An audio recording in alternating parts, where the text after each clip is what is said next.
Anong klase talaga tong presidente na to talaga, no? Ayun, sabi niya, di ba? Sa balita dito sa rehabilitation ng EDSA. Kasi gusto nga ayusin tong EDSA kasi ang dami daw problema ang EDSA. Ang ibig sabihin nun ay yung pag-aayos ng mga lubak-lubak dyan sa EDSA. So, di ba naisip niya to ni Bongbong Marcos noon pa? Na hindi problema ang lubak-lubak sa EDSA. Bakit nagkaroon ng buhol-buhol ang traffic ang Metro Manila? Napakahina talaga nitong mga advisor ni Bongbong Marcos eh. Ito na. Sumakay pa nga ng MRT eh. At ito yung video na mapanood nyo. Patawa ka dito sa kay Lisa Marcos. Nagpapakyut na naman sa likuran ni Bongbong Marcos kasama yung anak ni Bongbong Marcos. Eh, pasok mo na yung video. Dahil marami kami doon sa pinaplanong EDSA rehabilitation. Ang daming bumalik na nag-aalala paano yung trabaho namin.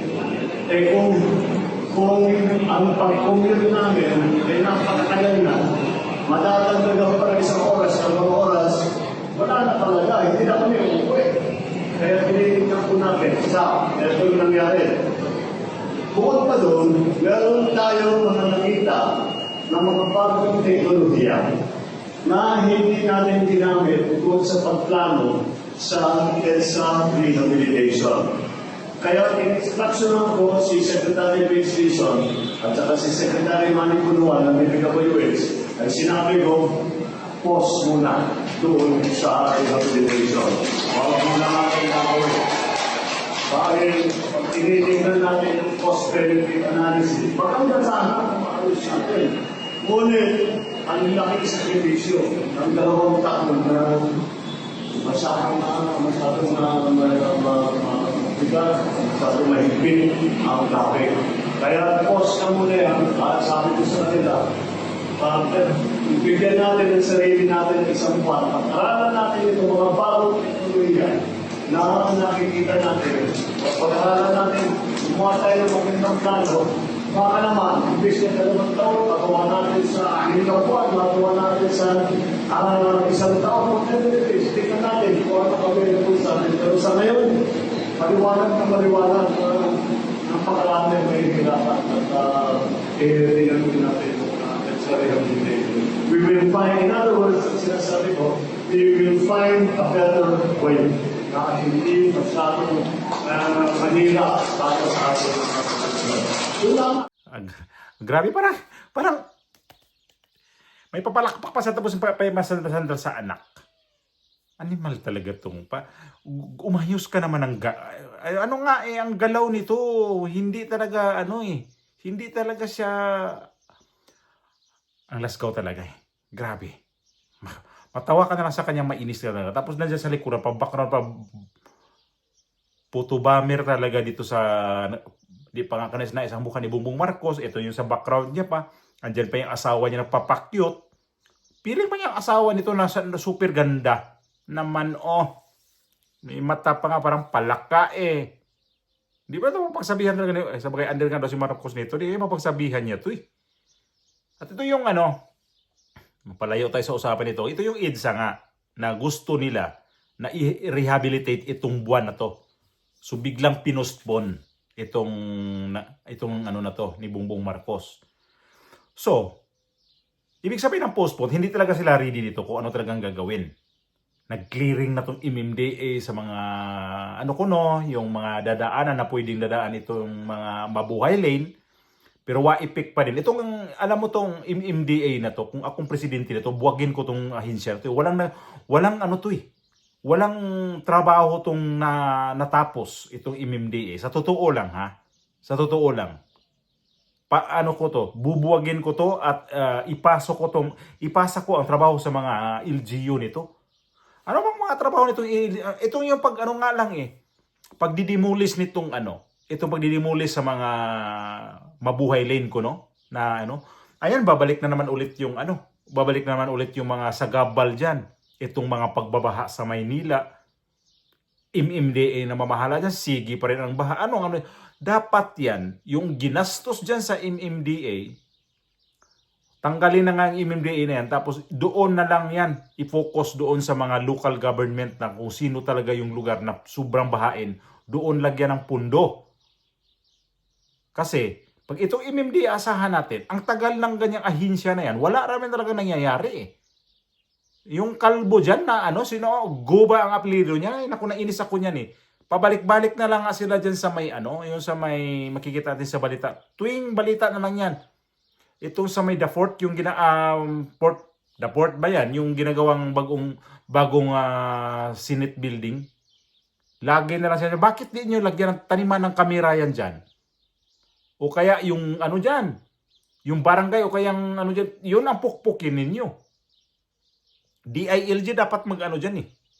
Isuspinde yung mga mayor dyan kung sinong nasasakupan yan dyan. Para lilinis talaga at saka dapat may required talaga na hindi pwede yung kahit saan na lang talaga paparada. Kasi ang Pilipinas, lalo sa Metro Manila, i-compare dito sa ibang bansa. Mayroon naman din dito sa ibang bansa na mayroon kang kahit saan na lang paparada na lang dyan kahit saan eh. Pero sa atin talaga wala talagang disiplina. Sa pagmamaniho nga lang walang disiplina. Kasi ang mga driver, ultimo, sa mga sign lang sa kalsada, ang daming walang alam dyan kung paano yan gagamitin yung mga sign na yan. Ultimo mga guhit-guhit yan, yung mga sign na no left turn, no right turn, yung mga dead end sa unahan. Hindi yan na, mayroong hindi alam yan ha, kung paano gagamitin yan, kung bakit nandyan yan. Ganun ang sa ating sistema kasi sa atin. Itong EDSA na to, ang gagawin nito ay i-rehabilitate. Ngayon, paano i-rehabilitate yan na?